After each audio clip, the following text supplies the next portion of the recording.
Bismillahirrahmanirrahim. Ya hadratin Nabil Mustafa Muhtar sallallahu alaihi wasallam wa alihi wa sahbihi wa dzurriyyatihi wa ali baiti. Susanna baina wa ummatina wa ajdatina wa jaddatina wa masyayikhina wa nahsusunna Syekh Abdul Qadir Al-Jilani qaddasallahu sirra wa nawwara diriha wa nahsusunna al-alim al-fadil Syekh Salim bin Syekh Hadrami wa nahsusunna Sayyidillah lana wa lahumul Fatiha. A'udzu billahi minasy syaithanir rajim. Bismillahirrahmanirrahim. Alhamdulillahi rabbil alamin. Arrahmanir rahim. Maliki yaumiddin. Iyyaka na'budu wa iyyaka nasta'in. Ihdinas siratal mustaqim. Siratal ladzina an'amta 'alaihim ghairil maghdubi 'alaihim waladdallin. Amin. Bismillahirrahmanirrahim. Faslun kawi iki iku ana suwijine fasal hada faslun alamatul bulughi pun mlebet masalah-masalah fikih ya, masalah-masalah hukum. Setelah kemarin kita berbicara tentang usuluddin ya, dasar-dasar agama, bahas tentang rukun Islam, rukun iman, maka masuk pada fasal yang berbicara tentang fikih. Alamatul bulughi utawi biro-biro tandane baligh iku salasun telu. Niki menawi dhewe sampun baligh ya minimal bisa dijadikan sebagai pengetahuan bagi kita untuk mengingatkan anak-anak kita ya. Tinggeni teni bocah-bocah kula panjenengan sedaya. Alamatul bulughi utawi biro-biro tandane baligh iku salasun telu tamamu khamsa asyrata sanatan. Tamamu khamsa asyrata sempurnane 15 apane sanatan taune. Fidzakri dalam bocah lanang wal unsa lan wadon. Jadi tanda atau alamat baligh itu ada 3. Yang pertama adalah sempurnanya ya, usia 15 tahun fidzakari wal unsa, baik laki-laki maupun perempuan, berarti sama ya. Meskipun demikian nanti alamatul bulugh ini bukan berarti kok kemudian 3 hal ini harus terkumpul, tapi salah satu mana yang tercapai terlebih dahulu. Jadi kaya nganu nggih. Kaya servis mobil. Mana yang tercapai terlebih dahulu antara tahun kali bulan tahun ya. Misalnya wonten servis 5 tahun gratis servis ya, atau 5.000 km, mana tercapai lebih dahulu. Nah, ya, umpamane kaya ngoten mawon, Bun. Ya, jadi sempurnanya 15 tahun ini artinya artinya merupakan salah satu di antara tandanya seorang itu sudah mencapai usia baligh. Ya. Meskipun tidak semuanya harus terpenuhi 15 itu, atau syarat itu tidak semuanya terpenuhi. 3 syarat itu tidak kemudian harus terpenuhi keseluruhannya. Salah satu misalnya wal ihtilamu lan ngimpi fidzakari dalam bocah lanang wal unsalan wadon ya. Nah, kalau ngimpi itu kan tidak harus menunggu 15 tahun toh, meskipun mimpi yang dikehendaki di sini adalah khusus ya, mimpi yang menyebabkan keluarnya sperma misalnya gitu, maka ini menjadi tanda baligh. Ya. Mungkin kalau sekarang 15 tahun itu pun ketuan ya. Bisa jadi orang atau anak-anak sekarang itu belum 15 tahun sudah mengalami ihtilam. Ya, makanya di sini dikatakan litis isinina. Litis isinina karena manjing songo. Ya, biro-biro tahun. Karena manjing songo biro-biro tahun. Jadi usia 9 tahun kemudian diikhtilam. Ya. Wal haidulan haid fil unsa dalam bocah wadon litis isinina krana songo pira-pira taun. Jadi maksudnya ngeten. Ya, tandone balik itu ada 3. Yang pertama adalah sempurnanya 15 tahun, baik laki-laki maupun perempuan. Ya, kemudian ihtilam. Ya, baik laki-laki maupun perempuan, ya, jadi mimpi baik laki-laki maupun perempuan ketika sudah masuk usia 9 tahun. Kemudian yang ketiga adalah haid, dan haid ini menjadi khususiyah bagi anak perempuan ketika sudah masuk 9 tahun. Lah alamatul bulu yang seperti ini dalam mazhab Syafi'iyah, utamanya adalah Imam Syafi'i, itu berdasarkan atas istiqra'. Jadi ngoten niku pun dadi melalui penelitian ngoten istiqra' niku. Jadi benar-benar Imam Syafi'i melihat, ya, menyaksikan yang terjadi di masyarakat, gitu loh. Ya, ihtilam kenapa harus 9 tahun itu karena dulu umumnya, ya, anak-anak itu ketika sudah usia 9 tahun biasanya mengalami ihtilam. Dan sama halnya dengan haid. Ya, batasan usia haid 9 tahun itu kan karena memang atas dasar istiqra'nya Imam Syafi'i, dulu perempuan-perempuan itu, ya, ketika beliau di Irak dan di Mesir, ya, itu melakukan istiqra', usia 9 tahun ini menjadi umum dialami oleh perempuan saat itu mengalami haid, ya. Sehingga kalau kemudian ada perempuan yang belum usia 9 tahun kok mengeluarkan darah, maka darah yang dikeluarkan tidak bisa dihukumi dengan darah haid.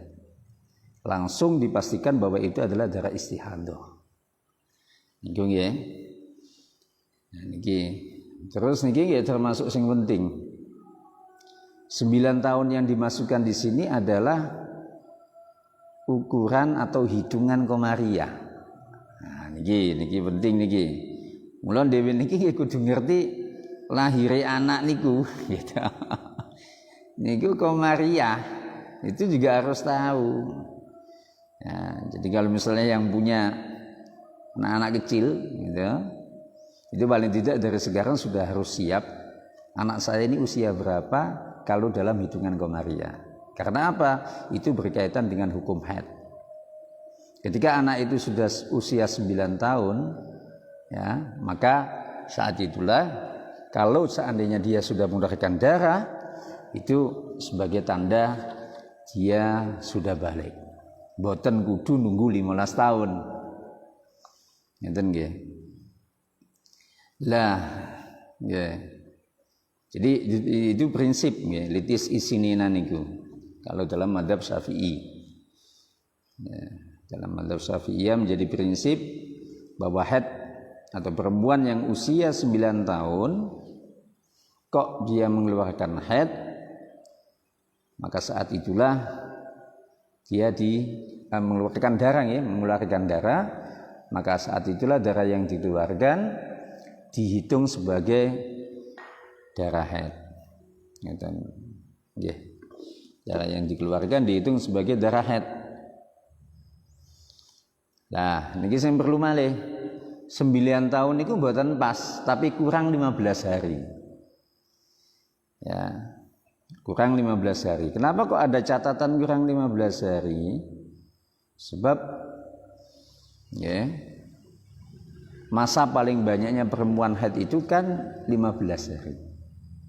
Jadi misalnya enten bocah niku usianya 8 tahun, 1 tahun berapa hari berarti? 309. Ini 350 mengke koyone penjajah. 360 nggih, misalnya 360. Jadi kalau misalnya ada perempuan kok ada anak kita misalnya usia 8 tahun 300 pinten? Nek dikurangi 15 300 kurangi 15 pinten?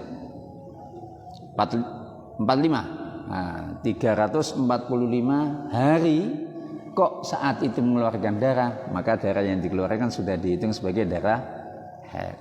Jadi 9 tahun kurang 15 hari.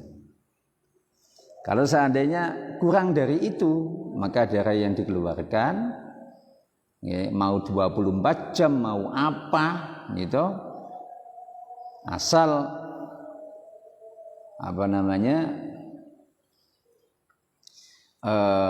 tidak sampai usia 8 tahun 345 hari, maka darah yang dikeluarkan tidak dihitung sebagai darah haid.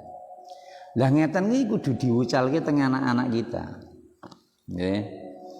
Iki pengalaman mawon, lari-lari kula niku ya, sebelum usia 9 tahun paling tidak ibunya sudah mengajarkan. Ya, tapi nek cilik banget ya mboten sah. Kudu cilik banget sih usia 2 tahun nggih mboten usah. Maksudnya nanti ketika sudah usia 9 tahun ini berarti pinten SD niku.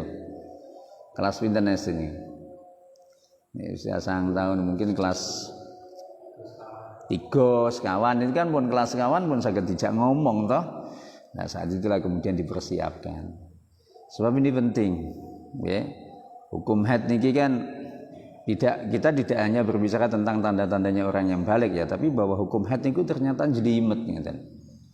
Nah, maka pengetahuan terhadap haid itu menjadi penting kita ajarkan, kita beritahukan kepada anak-anak kita. Sampai kemudian ada pendapat ulama Syafi'i yang mengatakan kalau perempuan itu tidak mudeng, tidak faham terhadap masalah haid, itu disuruh untuk ngajari suaminya. Kalau seandainya suaminya nggak bisa, itu boleh bagi istri untuk minta izin kepada suaminya agar supaya belajar kepada orang yang faham masalah haid. Itu hukumnya wajib. Soalnya hubungan yang berhubungan dengan haid itu kathah nih. Ya, hukumnya kan kathah nggih. Misalnya membaca Al-Qur'an enggak boleh. Kan ngoten to? Terus al-lubsu fil masjid niku nggih mboten angsal, meneng teng masjid nggih mboten angsal, jima nggih mboten angsal. Kan ngoten to. Jadi banyak hal-hal yang berhubungan dengan masalah haid niki. Ya, belum lagi cara ngitungi haid. Ya, 15 dina, engko kadang luwih saka 15 dina iki piye hukume? Nggih. Misalnya ada perempuan mengeluarkan darah selama 15 hari lebih, ya itu darahnya sama semua, maka 15 hari ke sana ketika lebih dari masa waktu paling lama haid disebut dengan darah istihadhah misalnya ngoten. Nah saiki niki misalnya darahnya warna-warni niku maksudnya nggih mboten kaya pelangi mboten. Niku masa ya misalnya keruh kemudian merah kehitam-hitaman ya kan, merah garis-garis hitam, kuning, itu semuanya mempunyai hukum masing-masing. Ya. Sehingga ketika orang itu sudah bisa membedakan mana darah kuat dan mana darah lemah, saat itulah kemudian dia juga bisa menentukan mana di antara darah yang kuat dan lemah itu yang dihukumi sebagai darah kuat. Sehingga dikatakan dengan haid jika darah yang berwarna-warni ini keluarnya melebihi dari 15 hari. Gitu. Jadi supaya anak kita itu nanti tidak menjadi perempuan yang mustahadhah mutahayyirah. Soalnya ini wis kena istihadhah tidak bisa membedakan mana sebenarnya yang bisa dihukumi sebagai darah haid dan mana yang tidak. Niku mengke le qadha. Poso niku nek mustahadhah mutahayyirah kudu poso 2 wulan berturut-turut lho niku. Jadi puasanya harus 2 bulan karena dia tidak bisa membedakan mana darah haid dan mana bukan. Karena dalam 1 bulan pasti yang dianggap sah niku hanya 15 hari dan pasti yang dianggap tidak sah itu 15 hari. Paham gini? Ya, karena perempuan itu tidak bisa membedakan darah, mana darah haid, mana darah istihadhah, maka puasanya 1 bulan, mengko sawal rampung tambah 1 bulan malih. Ketika sudah 2 bulan dia puasa, maka saat itu dikatakan bahwa puasanya sudah sempurna. Karena apa? Karena mutahayyirah, tidak bisa membedakan darah, tidak bisa juga membedakan mana awal haid, mana akhir haid, tidak bisa membedakan juga adat haidnya berapa hari, dalam 1 bulan. Oh kan kacau to niku to. Angel niku. Angel niku. Lah sakniki misale kok piyambake niku enggak bisa membedakan darah haid atau mutahayyirah. Jika kodok 1 hari pripun carane? Dan niku nggih wonten carane piyambak. Yang itu semua akan dibahas dalam masalah haid. Jadi di dalam fikih itu ya, kalaupun banyak hal yang kita pelajari nggih, ada 2 hal yang agaknya memang perlu dipelajari secara khusus. Setunggal masalah haid, nomor kali ini masalah faraid. Ya, masalah haid iki jelimet niki saestu. Ya. Wong kula riyen niku nggih wonten mulang tenggene pondok niku sampai secara khusus saya didatangkan oleh santriwati. Dikan mulang haid cobi. Wong lanang sing ora urusan karo haid gitu. Niku dikan mulang haid, disuruh untuk ngajarin haid dan itu kayak kursus begitu. Jadi setiap hari niku teko mulang. Niku ngomong ke haid. Jadi yang berkaitan dengan haid itu mestinya kan mereka-mereka yang lebih tahu toh nggih. Tapi malah kula sing kon mulang, saya yang suruh ngajar. Lah niku kan masyaallah. Sampai suatu ketika muncul, wah niki mungkin harus diistiqra'kan juga gitu kan. Kira-kira darah haid iki sing kuat sing dia kacau malah nggih. Nah niku. Jadi ini menjadi penting ya. Karena ini kan menjadi tanda kemudian anak itu dihukumi sebagai anak yang sudah akil balik. Kalau sudah akil balik berarti belum mukallaf. Kalau sudah mukallaf berarti semua perbuatan itu menjadi tanggung jawab si anak. Ngeten. Ya. Nggih, monggo.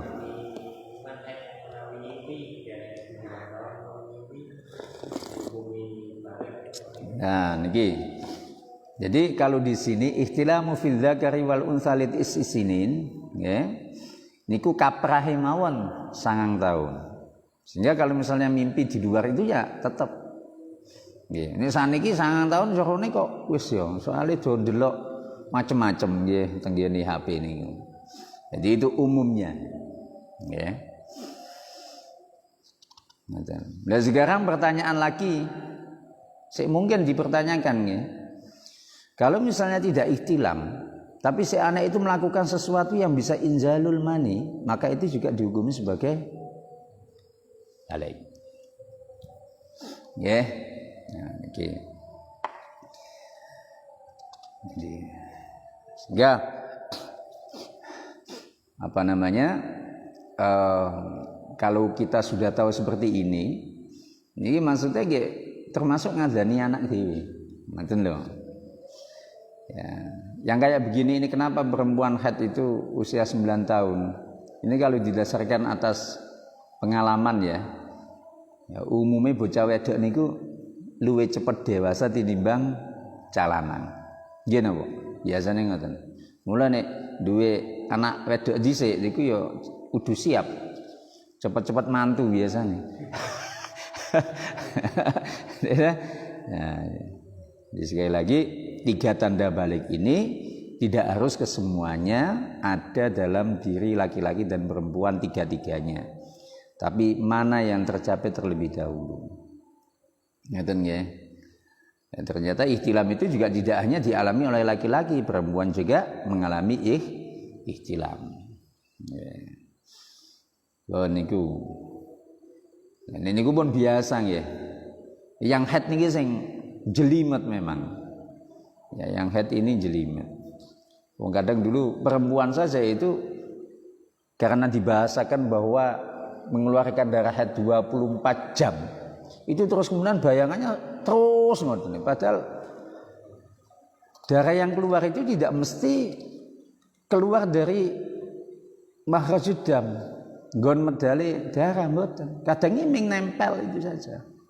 Nah, makanya yang penting lagi untuk memastikan darah haid itu sudah berhenti apa belum, maka kalau menurut mazhab Syafi'iyah di situ harus memasukkan kapas sehingga akan diketahui sudah berhenti apa belum. Jadi tidak hanya cukup dilihat dari luarnya. Lah sing ngeten-ngeten iki lho sing kuatah insyaallah sing dereng mudeng.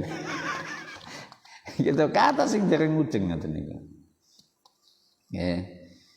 Menjadi tanda ya balik itu Ya, terus mungkin fasal niki mawon nggih yang menjadi tanda balik itu ada 3, 15 tahun itu laki-laki perempuan, kemudian ikhtilam. Dalam keterangan yang lain itu kan cukup disebutkan ikhtilam saja tanpa menyebutkan litis isinin. Ngoten ya. Ikhtilamnya khusus nggih, pokoke ngimpine sing khusus, mboten ngimpi sing umum ngoten nggih. Terus yang terakhir adalah haid khusus bagi perempuan ketika sudah masuk 9 tahun kurang 15 hari dan hitungannya adalah hitungan Komariah. Nah, makanya kalau kita punya anak ya paling tidak tahu. Ya kalau tidak tahu ya sudah, pokoknya ketika hitungan bulannya itu sudah 9 tahun, ya, usianya sudah 9 tahun, ya, pakai yang itu. Tapi kemudian dimulai dengan hitungan Komariah kalau sudah tahu. Ngoten nggih. Soalnya bulan Komariah itu dengan bulan Miladiah kan beda. Kalau Komariah itu pilihannya hanya 2, kalau tidak 29, 30 hari. Ya, tapi kalau bulan Miladiah itu ada 29, bahkan ada 28, 29, 30, 31. Berarti kan jumlah hari dalam 1 tahun mesti berbeda. Ya, Maret niku 31, ini April 30, ya, terus Mei. Nah kan ngoten toh. Nah, itu kan mesti lebih nantinya. Ngoten nggih. Mugi niki manfaat, ya. Yang jelas ini pembahasan ini sebenarnya juga masih banyak karena kalau kita kaitkan dengan haid itu sendiri menjadi pembahasan yang menarik sebenarnya nggih. Kula iki jane pengin ibu-ibu piye carane supaya mereka paham gitu loh sehingga bisa menuntaskan urusan yang berhubungan dengan pribadinya ngoten nggih. Dan ini banyak. Istri saya itu seringkali enten pertanyaan-pertanyaan tentang haid balike teng kula malih akhire. Ngoten nggih. Ya kenapa? Karena memang tidak pernah belajar secara detail terkait dengan masalah haid. Ngoten nggih. Wallahu a'lam bissawab. Bismillahirrahmanirrahim. Subhanakallahumma wa bihamdika asyhadu an la ilaha illa anta astaghfiruka wa atubu ilaik. Alhamdulillahirabbil alamin.